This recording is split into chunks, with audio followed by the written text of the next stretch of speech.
Franz Ferdinand are an indie rock band from Glasgow. A defining group of the early 2000s post-punk revival, they have just released their 6th studio album, titled The Human Fear. I sat down with Alex and Bob to chat legacies, musical influences, and their knowledge of their namesake, Archduke.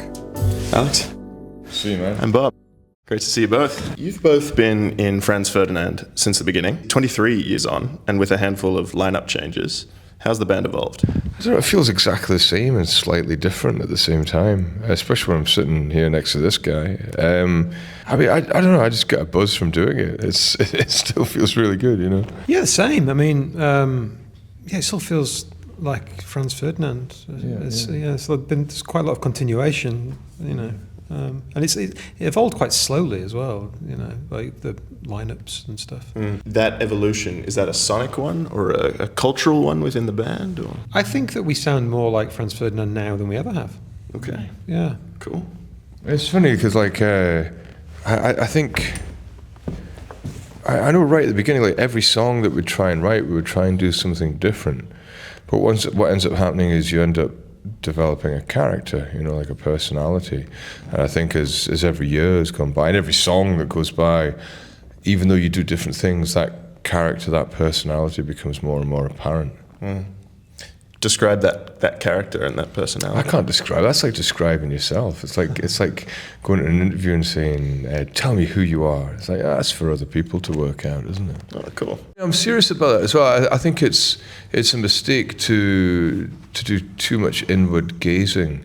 It's a little bit like, you know, like if we ever do filming, I don't like to watch myself back because I don't want to go on stage and be thinking about how I look.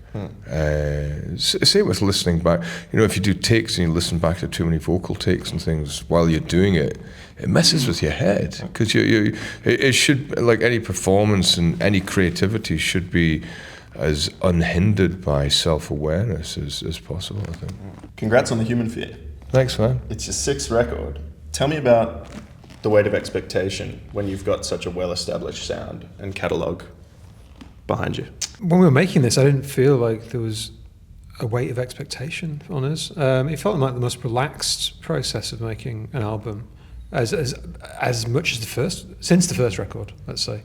I felt that we, at some point in the process, Alex and I were having a conversation, and we said, "Why don't we just be as Franz Ferdinand as possible?" And it was kind of like a release.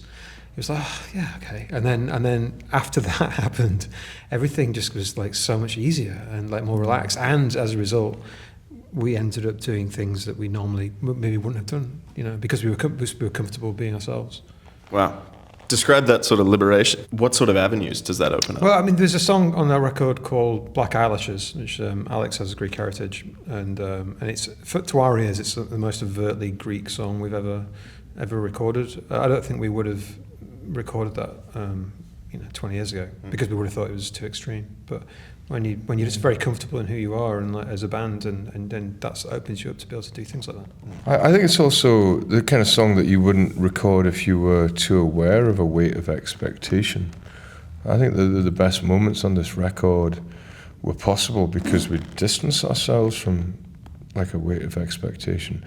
I think the worst period of weight of expectation was immediately after our first album, and our label, particularly our American record label, was nipping our heads, like kind of wanting stuff. And I know at that time, I remember actively doing the most I could to distance myself from expectation from the press, from label, anybody in the industry, friends even, you know. It's just like, just make what you want to make for the right reasons, for the instinctive reasons that you have to do it, you know. Pleasing other people usually pleases no one. It's not faithful to the initial idea that made the thing good to begin with. Yeah, exactly. There was no expectation when we formed the band at all. No. God no. We formed to play a party at our friends. Well, play in our friend's bedroom. That's terrific. Yeah. What's the expression? It's like you've had a lifetime to make your first album, and you've got 12 months to make the second one, and it's just like. That's what people say. Does that compound as you get further and further along? That's a nice kind of. I've heard that expression before, but it's not quite like that, because I've never sat down to write one set of songs. It's more like you're continuously writing and continuously writing ideas. And so, for example, on this last album, there was a song that I was writing for it, and I was like, oh, what bass line? I need a bass line for it. Then I remembered a bass line that I'd written in about 1995, and thinking, oh yeah, I finally found a home for that bass line. And so you constantly come up with ideas. It's like how a writer would keep notebooks and like create characters or settings or plot lines, and then when they need them, they would draw them into whatever novel they were working on at that particular time. It's the same as a songwriter. You have ideas that you're constantly creating, and I have ideas that I'm writing now that I might not use until 20 years' time. I don't know. Are there recurring characters in your minds that are sort of integral to the Franz Ferdinand storyline? Me. What is it you were saying about not too much self-reflection? But the thing is, like, I think you shouldn't disguise. You shouldn't rule ourselves out of it. Like, our personalities are a big part of what makes the band. Yeah. You can't. And there are certain things that I'm interested in, and I like writing about. I like writing about personalities, writing about the human condition and the rejection of God and the void that comes along with that. All that stuff, that's... Keep it light then, yeah. Yeah, I can be very light. You don't have to do it in a stodgy way. No, yeah. There's this huge cultural fondness for a lot of your work, particularly your first couple of records. How do you continue to innovate and evolve sonically? I think a lot of the evolution needs to come at the earlier stage with the songwriting. I know that when I sit down to write a song, I'll often find myself saying, right, okay, how can I do this in a way that I've not done it before? And that's, it's often using a chord progression that you might not have used before, a particular way of writing a melody, or using a mode. I feel loath to talk about these things because I find them, even when I talk about them, they're fascinating to me, but they're quite technical and maybe a bit boring. And it's a bit like, it's like hearing Alfred Hitchcock talk about the glass on his telephoto lens. So I'd rather just watch the birds. Do you know what I mean? Yeah, absolutely. Or gets a bit granular. Yeah, and if you're a cinema freak, then sure, then you want to find out what coating was on that 100mm lens. But as somebody who's watching the film, you just want to be struck by the horror or the emotional impact or the color, And again, going back to what I said earlier, that's coming from him. That's his personality. That's his expression of his personality and his artistic vision. And I guess that's what I'm doing. I'm looking for new ways, tools or techniques to express something that I've not done before. I think a key thing sonically is not being a snob and not being aware of the conventions, but not feeling that you have to subscribe to them. You guys have always had a very strong pop sensibility with your work, particularly in these later years, but this album's really kicked it up a gear. What prompted that? I think we wanted to make everything very direct and immediately arresting. This has always been what I want the band to do. It's like to make the music that immediately kind of strikes you and draws you in, but also rewards repeated listening. And there's there's deeper levels to it. So the lyrics and to everything that you don't have to explore it if you don't want to. You can just enjoy it on a surface level, or you can go deeper. And that's the music that I love personally. So that's that was the goal. Yeah, awesome. And it was at the beginning as well. That's something that Bob and I talked about, when we first started the band. We wanted to have music that was as direct as pop music, but didn't sound like pop music, if you know what I mean. It sounded raw and played by people like us, you know. I think it's still what our band does. Because when we formed our band, it was a very particular time, sort of in the early 2000s, immediately after the sort of like post-rock kind of era, and most of the bands that we were seeing playing around Glasgow were doing a kind of post-rocky kind of thing, whereas on the radio it was quite a bland pop period. And I think we wanted to make music that was like exciting, music that was pop, for want of a better word, that was direct, and to play in that scene in Glasgow doing songs that had tunes that you would remember was the most radically contrary thing you could possibly do. And that gave us quite a buzz to do that at the time. Still gives me a buzz as well. A lot of my contemporaries, a lot of bands that I like, a lot of my friends that I like to hang out with have got a real fear of melody. You know, that by playing a melody they're going to somehow lose their cool. Or also that there's a fear of, because like to play a melody you've got to kind of commit to it. You know, like it's we were talking, before we started recording, we were talking about Amel and the Sniffers, and that's one thing I love about, I was talking to Dino in the band about this, like one thing I love is he plays riffs, and like really good riffs that not many folk who play guitar in bands do anymore. Like a riff that you can sing along with, that's cool. And it's actually, not everybody can do it, and you've got to commit to it as well. It's like I'm playing this melody now, and respect to that. I love that. There's almost that attitude of like, you know, people talk about serious music or whatever, and there's seems for some to be this incongruence between incorporating melody or making it fun and it being, you know, serious music. Yes. Do you know one of my most loathed words in music discussion is the word texture? Okay. Texture. Tell me about your disdain for Fuck me, the fucking hell. The amount of talentless c***s who've got no fucking melody or any idea of how to make a piece of music that's worth listening to, dress it up in texture. You know, like talking about texture.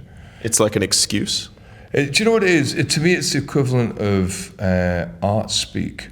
You know, when you have like kind of like a bad artist who makes a pretty unmoving piece of art that has no depth, but it's accompanied by 2 A4 sheets of description. Same shit. Nothing. There's no idea. You've just disguised it with nothingness. You've obscured it with either art speak or texture. You know, and it's become a thing as well. You know, that's something that technology has affected too, because now it's very easy to go into a DAW, like a digital recording environment, and to build up like layers and layers and layers of nothing. Layers and layers of mediocre ideas. You know, like it's like being suffocated by blankets of mediocrity. It's just making something that is just the sum of its very ordinary parts, rather than trying to tap into lot something. of mediocrity. A lot of layers of mediocrity doesn't make something exciting. No. I'd rather just have one killer melody, one great riff, one good lyrical idea. I love that, and it takes. Yeah, it takes guts to do that, I think. Speaking of music, dialogue and discussion, the term indie sleaze, despite the term not having existed in the early days of Franz Ferdinand, do you feel a resonance with it at all? Were you feeling very sleazy at that time? Sometimes. Or indie? I mean, indie, yeah. I mean, definitely independent, yeah. Yeah, Sure. I mean, I felt an affinity with indie in a really old school sense of indie. I wanted to be indie like The Wedding Present were indie, or Orange Juice or Joseph K was indie, like independent from the mainstream, and that affected a lot of decisions of the things that we, you know, the decisions that we made. The most obvious one, going to an independent record label. Yeah. We wanted to put out records with Lawrence Bell and Domino, and we still are. There's a quirkiness and idiosyncrasy that you find in that world, which can sometimes have its edges knocked off it in the more kind of like major label mainstream sort of world. I think we had a taste of it because when our records went out in America, they went out on a major label eventually, and it's a very different experience. They want to polish you up in a different way. And I think the way that people perceived us in America was very different from the way that we were perceived in the UK, for example. Describe that difference.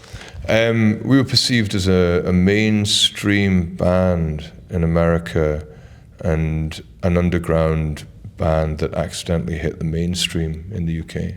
Interesting. Is that fair to say? That's pretty accurate, yeah. Do you feel a particular affinity with either of those descriptions? Well, I don't feel like a mainstream band. I didn't search out a major label. I didn't search out, like Bob said, we formed to play our friends' parties, and we didn't form a band to have commercial success. Not to say that we resent that. That's great. What a wonderful thing to happen. To be able to pay your rent from the music you make. That's great. As well as the new record, I've been digging back through some of your older material, and I wanted to ask you about a lyric. Oh yeah, cool. In Dark of the Matinee, you sing about feeling unclear about what it is you've made. Oh yeah. 20 years on, is there any clarity around what Franz Ferdinand has made? Well, what I was talking about in that lyric was just, so it's talking about when I would walk home from school and daydream. Do you know who Terry Wogan is? So he was this, for anybody that doesn't know who's listening, he used to do a TV chat show in the 80s when I was a kid. And I was just fantasizing about being on his chat show. It's like being on Letterman or something like that. And he was very respectful and laughing at my jokes. And it wasn't very clear in the fantasy what it was I'd done that deserved the appearance on Wogan. It was just great that Wogan really liked having me on the show. But now, 20 years later, I know exactly what we've done. Made a band, played some songs, and some people like them, and some people don't. About as much as you can hope for, right? I'm just trying to make it as concise a summary as possible. This may be a little on the nose, and I'm not sure how many journalists have tried this with you, but I have 3 multiple choice questions about the Archduke Franz Ferdinand. Do people do this with you? I mean, maybe. I can't. It might have happened in the past, but I can't remember it specifically. I'm curious. Let's see how good we are on the original. 3 questions about the Archduke Franz Ferdinand. Yeah. Archduke Franz Ferdinand began his military career at age A10, B12, C14. God, I don't know. He was a psycho. He was obsessed. I'd say. I think in royalty in those days, they just set him off the army all the time. Yeah, I'm going to guess 10 because he was famous for going hunting with a Gatling gun. Psychopath. 10. We once met one of his direct ancestors, descendants. You're right, descendants, and he was about 10. And he was like the bossiest. We were doing a photo, and he's like, you stand there. And it's like, Jesus, it's like bred into them. It's like royalty, That's crazy. Yeah. Wow. He'll be about 30 now. Yeah. Wow. Probably in charge of some huge something or other. You haven't stayed in touch then? Okay. There was another guy though, but he was really cool. Yeah. It's funny, there'd been different sort of family lines, obviously, and this other guy was a kind of like an artist who lived in Berlin and was very bohemian and exactly the opposite, very louche and a really cool guy. I'm guessing that they didn't hang out with each other. Well, there was about 40 years difference in age as well. Yeah. Actually, I think he might have been 12. I really threw these together at the last minute, but for the recording, let's say 12. Number 2, how many attempts were made on the Archduke Franz Ferdinand's life? At least 2 in Sarajevo, because I know that they threw a bomb and it didn't go off. Yeah, and then he came back around. But that would be 1 attempt and 1 success. Oh right, I see. Oh yeah. I'm being maybe I'm not being precise with my wording here, but. Yeah. That was on the day he actually died, but I think there might be another attempt. I'll give you the three options. Okay. Oh yeah. Sorry. Yeah. A1, B2, C74. Oh right, okay, it was 2 then, isn't it? Yeah, it's 2. And the Archduke Franz Ferdinand won the Mercury Prize for which album? The outbreak of World War One, I believe, wasn't it? One last one from me, guys. If you could play me any album, what would you play me? Songs of Leonard Cohen. Interesting. Yeah. What do you like about it? Just love it. Brilliant record. Has good memories for me as well, and it's a record I love because it's a record that you can choose to engage with really deeply and detach yourself from everything else around about you, or it's a record that you can just have there in the background like an old friend who's not going to interfere in you making the dinner. I would go Some Like It Darker, which is the last album he released before he died. Incredible. Absolutely incredible. On the Level, beautiful song. Yeah. I mean, the whole album is just unbelievable. Do you each have a favorite track from each of those records? Suzanne was one of the first songs that I was obsessed with. My dad used to play that album, and I used to just follow along with the lyrics from the inside of the LP. And I was just fascinated by it. There's so much imagery. It is poetry. I mean, he's a poet, so it was like poetry to music. I loved it. So the Stranger song, I love that song. Wow. Very, very. There's something about those songs as well that just draw you in. You feel like you're being drawn out of the world that you're actually physically into this other place. And there's not many artists who can do it so powerfully, but he's really remarkable. Both as a songwriter and a performer as well. I think it's really special. And is there a third non-Leonard Cohen album that you would recommend to everybody? The Back to Jury album, that's good. Oh yes, yeah, it's really good. Alberoni, Alberoni. You know the thing. You know what Alberoni is? No, I don't. All right. Maybe did that not make it over here? In the UK, there's this chain of of wine bars, I guess, in every city centre where people go after work, and they're called All Bar One. But he's just run it all together. Alberoni. Alberoni. Yeah. And it's brilliant. And it's just that he incorporates into lyrics. It's very clever. It's very good. I think there's actually a clip on YouTube or something, like some guy who's drunk outside an Old Bar One, cool. saying we're going to this place, Alberoni. It's so good. Yeah. It's a brilliant record. Alex and Bob from Franz Ferdinand. Thank you so very much. Nice to chat. Cheers.